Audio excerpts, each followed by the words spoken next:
Well,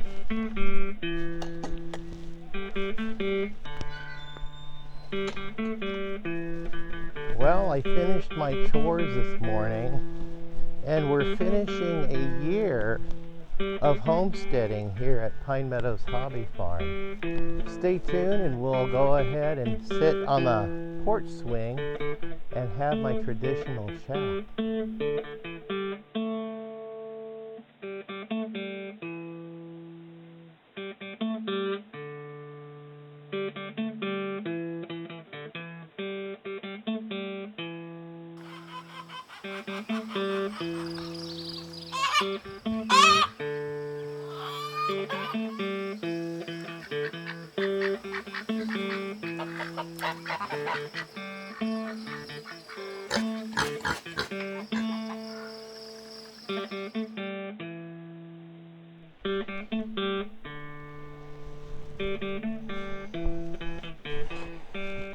Oh, hello folks. Welcome back to Pine Meadows Hobby Farm.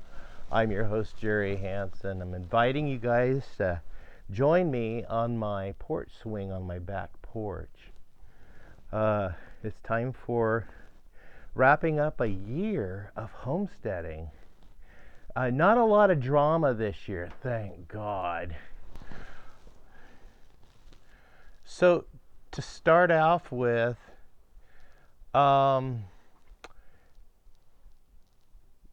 the typical winter homesteading in January, February, March. We had something happen in March that was, well, we did another event for a major TV show. I can't talk about that. Stay tuned for that announcement. I don't know what the schedule is. So moving on, we had quite the chores going on here on the homestead. I started out with a year on wanting to focus on redoing the honeybees and getting those up and going, and focusing on my garden. Now those are the two things I primarily wanted to focus on this year. So my buddy Ken Milstein, who is my mentor for beekeeping, he introduced me to a honeybee festival that happens in Orland, California every year. And I went down and was able to purchase a colony of bees, a queen and a bunch of worker bees. So these were Saskatchewan's bees that were developed out of Canada. So these honeybees are more acclimated to a colder, wetter climate, and that's exactly what I was looking for, especially with my homestead situated high in the Cascade Ranges of the Pacific Northwest. So those bees, we brought them back, we introduced them to the hives, and we just let them grow and grow and grow. I had to add another box. They grew some more, and then late spring, late summer, I went ahead and added the honey super, and for the first time ever, my bees were so successful that I was able to harvest some honey. So we have been reaping the rewards of all that honey we were able to get. I saved back 3 jars for the county fair this next year. 1 jar is just honey. The other jar is a smaller jar that's a sample jar and for the judges, and then there's another big jar that's a display jar that actually includes comb, honey comb within the jar. I thought that would be interesting to add that to the fair also. So I can't say enough on how impressed I am with the Saskatchewan's breed of bees. This spring, I'll be making another trip down to Orland, California. Since I have a total of 4 hives, only one's occupied.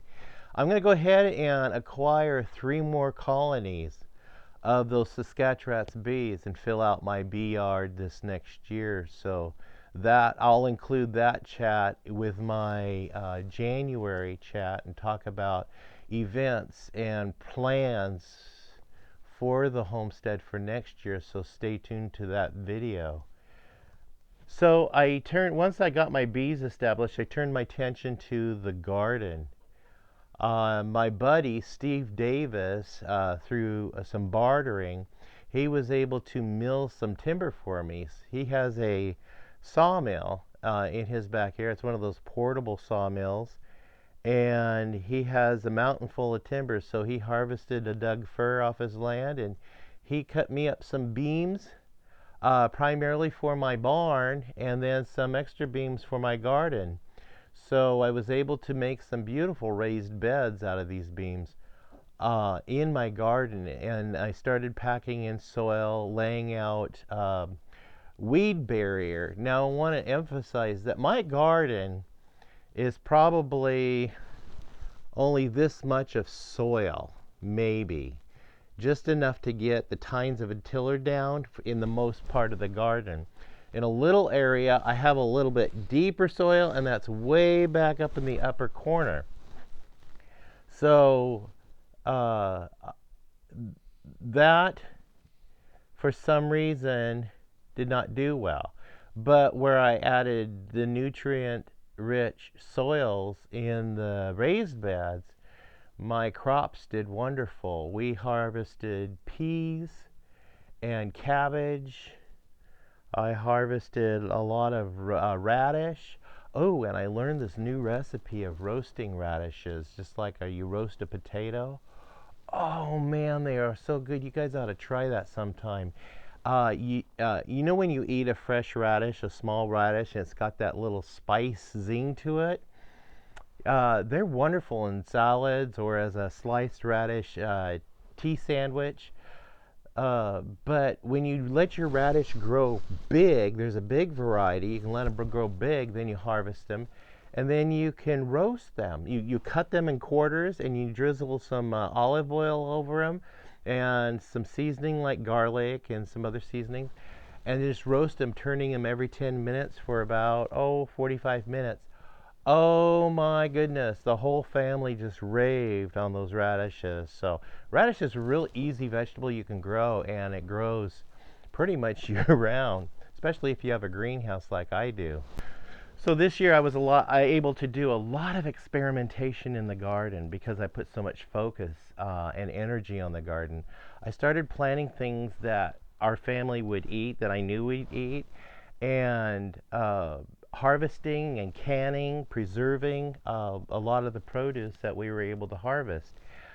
So now I know through with my plantings throughout the year what grows well when, and so I have to reconfigure my schedule for next year for as far as planting goes.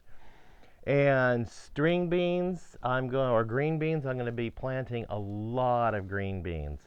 We're going to be harvesting a lot and canning a lot. And then after the green beans are harvested, we can plant something else in its place. So learning more about gardening in this climate here, because you know what? Gardening is not cookie cutter. You get a book on gardening, yeah, it's probably written by somebody in Florida. Gardening in Florida is way different than gardening in the high altitudes of the Cascade Ranges of Oregon.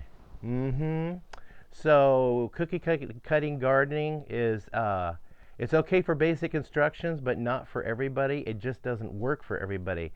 Like here in Oregon, we have microclimates. You go 5 miles in any one direction, you're going to have a different climate, seriously, because of the mountains and the valleys and stuff. That's what creates all the different climates.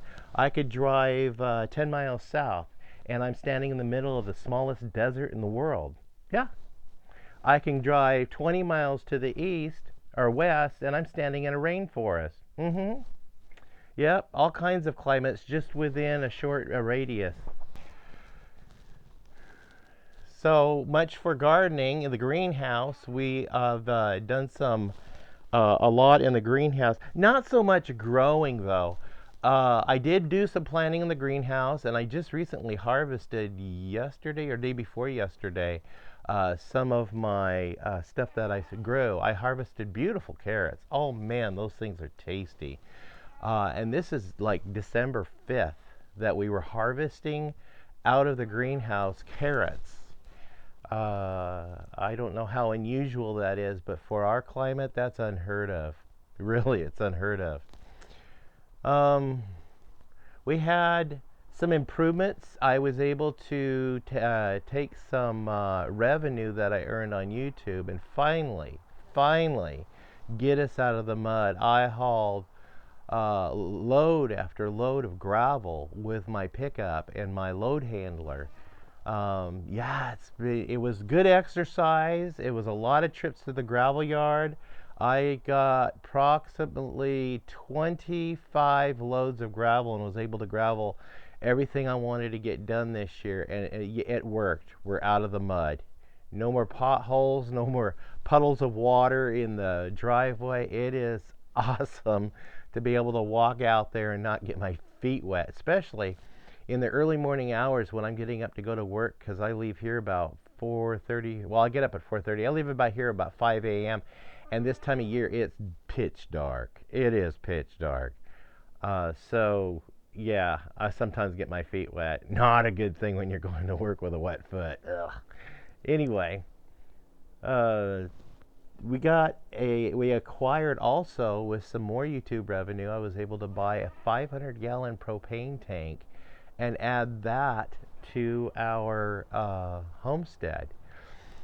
My goal is to get two of them because I originally wanted 1,000 gallons, and there's an outfit over on the coast that sells 1,000-gallon tanks, but I called him, he didn't have any in his inventory. But a friend of mine had a 500-gallon that she sold me for $500, and for propane tanks that size, that's a bargain. So I went ahead and grabbed it, and then I intend on adding another 500-gallon propane tank. That way I have 1,000 gallons, but you can only fill them to 80%. So I guess we're just going to have 800 gallons of propane on inventory. And my goal is to have enough gas, buy the gas when the market price on propane is at its lowest, and have it delivered and filled. That is enough propane with my calculations to last our homestead approximately 4 years, about 2 years per tank. So got that installed. Hired a plumber to help me with the technical parts of it to make sure it was done right, and he's pulling the permit so we can get it inspected by the county and have it ready. And then once it's green tagged, the uh, gas company can come up with their permit, because I need to buy a fire marshal's permit through them, and they'll inspect it, and then they can start filling it after that. But it's too late in the year to think about filling it because the ground kind of got wet, soggy, so I'm afraid the truck might sink up to its axles and mud down there.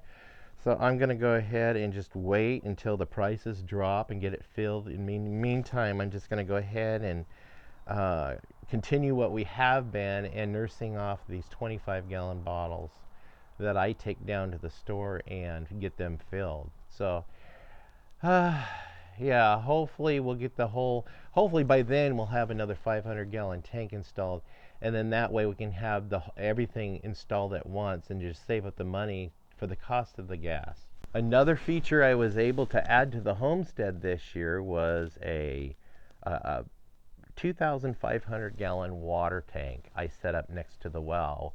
We put a pad in there, we got it all level, and got the tank set in place. I still have yet to plumb that tank. I haven't plumbed it yet. And build a house around it. So once we get it plumbed and housed, we can start drawing water off of it. The generator had some expense to put out. Again, I used some more YouTube revenue to be able to pay for a part. It cost $500, and it was a new stator for my standby generator that burned out. Then after I got that stator replaced, did it myself. Yeah, I'm very impressed with myself being able to do that. Something in the Nexus computerized controller that controls the generator, something happened to it. It kept blowing fuses, then it blew. Then it wouldn't turn on at all. So I talked to a Generac repair person, and they told me that there's a little diode in there that needs to be changed out because it shorted. I just tested the diode. Sure enough, it was shorted, so I went online and I ordered a new one for $6. And I opened up the Nexus controller. Now, a new Nexus controller can cost up over $1,000.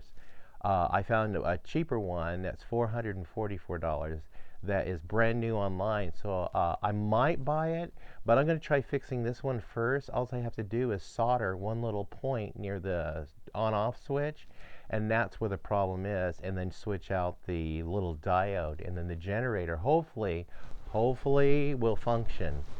The generator is 220. My solar powered system is only 110. It supplies 4,000 watts of electricity. The generator provides 8 kilowatts of electricity. So the only thing I have on the entire homestead is the well, which runs on 220. Everything else in the house runs on 110. In fact, I run no more than 30 amps, and I eliminated all the other circuits in my circuit box. We no longer have an electric range, an electric um, dryer, an electric water heater. We no longer use the furnace or the heat pump. Those are all 220, and those take a lot of energy. I converted all the lights to LED lighting in the house, and we're starting to wean ourselves off of energy dependence as far as electrical needs go. So we're going to talk about that in the beginning of the year chat. I have some ideas and some ambitions that I want to tackle next year, but I'm going to save that for the New Year's chat. Also, something interesting happened this year. My channel grew big. I mean, it grew by leaps and bounds, bigger than I ever thought, imagined. And it was by one video that is seeming to catch a lot of attention. It's How a Poor Man Can Buy Cheap Property. I launched it 2 years ago, and it has generated, well, it's almost up to 2 million views. Man, that video just went ballistic. And it's something about the algorithm from Google or YouTube that picked that up and started promoting it and recommending it. People picked up on it. I guess the title was catchy enough, so it just kept going. So I made a lot of revenue because of that video. I made a lot of revenue that was able to do a lot of extra things. Now, my channel is big enough now where it makes enough money, even without that video being promoted. I still make enough money throughout the year to pay the entire year's payments on the property. Some of you may be confused when you're watching How a Poor Man Can Buy Cheap Property, and I'm afraid I didn't articulate it clear enough. But some of are under the assumption that I own the land outright. I do not own the land outright. I am purchasing the land from the county. What I did was I was creative in getting money together to be able to pay the down payment required to pay the county for the property. I have a promissory note to pay to the county. It's not a mortgage, and it's not financed through a bank, and it's not going through a title company. It's free and clear title. There's no liens against it or any other encumbrances against the title. Once the last payment is paid on the property, then I get the title free and clear. It's all the title, the deed, everything. So check out those videos. I'll leave a link down below with all the videos relating to how to buy cheap property and how I got this one and what I went through to get it.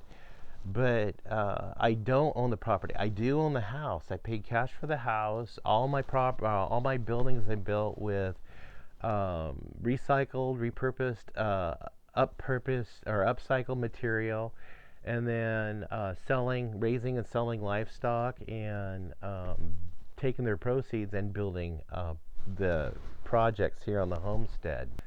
And speaking of that, we have finally completed all of the infrastructure that I felt we needed to get in place for getting the homestead where I wanted it to be as self-reliant as possible. We've got the power source in. I'm still working on that. We've got the barn to house the goats for milk and meat. We've got the shack, the quack shack, to protect the ducks and the geese.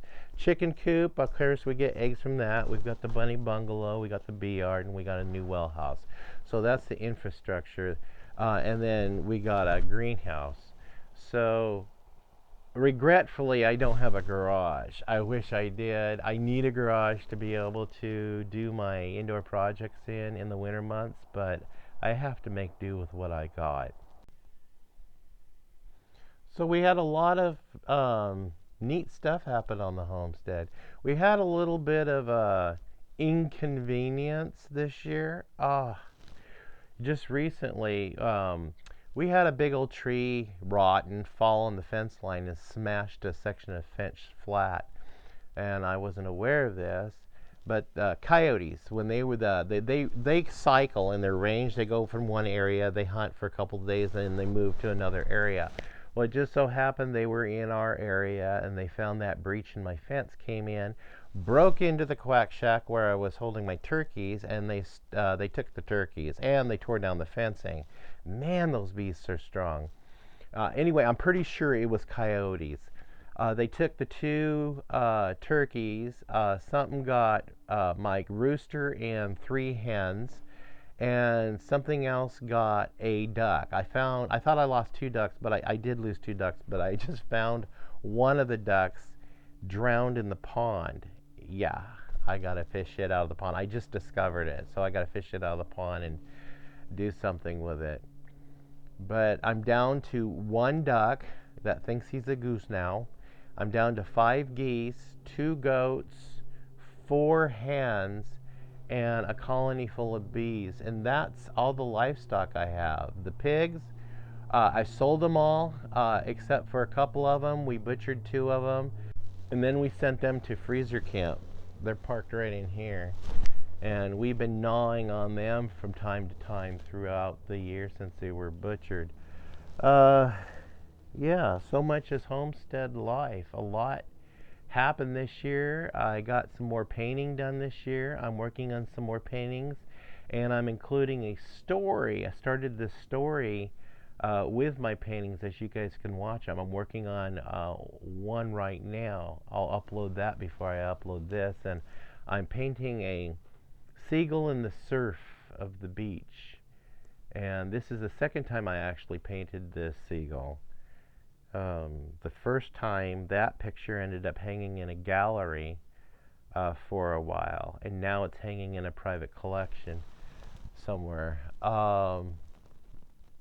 Yeah, so I'm trying to develop my my artistic talents with painting. Watercolor seems to be the primary medium that I'm focusing on right now until I get over my fears of painting with acrylics. I'm still learning the basics in acrylics just by what I'm watching on YouTube. I painted my first acrylic painting ever. I did that project for the fair from a kit that my kids got me for Christmas. I was really excited about getting that kit, and so I launched into painting that picture. And it's okay. It's not what I wanted. I wanted to do. I got some bigger canvases, so I'm going to go try something a little bit different. I've got an idea of what I want to paint, and it's scenes from my childhood. Well, I won't go into too much detail about it until I sit down and start painting it. I've already got the pictures together. I'm just going to be painting from photographs. Well, that's it on this chat. It took quite a while, didn't it? Kind of a long-winded chat, but I was able to catch you guys up on what has been happening on the homestead throughout the year. This basically recaps 2019. Now we're looking at 2020. I've got a lot of projects still going on just in the month of December, and a lot of videos I'm working on filming. So, yeah. So, thanks again for showing up, and I really want to thank my viewers for dedicating your time to come in and check to see what we're doing here on the homestead. So, please stay tuned for more videos. You could do that by clicking that bell icon up there. That bell icon will alert you to new videos as I upload them. Also, subscribe if you haven't already. Give me a thumbs up, leave a comment or a question. And hey, let me know what you guys would like to see here on the homestead, or what would you like to see me do, some projects. But first of all, stay tuned for that new episode coming up next month on my New Year's episode, where I introduce all the projects I want to accomplish in 2020. Please, you can help out our channel greatly and help out with the funds to be able to accomplish some of those projects I'll be doing, simply by sharing our videos on your social media platforms. I'm going back to uploading my videos to social medias. I'm currently uploading to Facebook, Pinterest, Reddit, Twitter, Blogger, and Tumblr. I also have some merchandise I'm trying to sell below. When you purchase that merchandise, that helps us financially too. Hey, we'll see you guys in the next episode or the next adventure here on the homestead. Stay tuned for those. Stay safe. Bye-bye.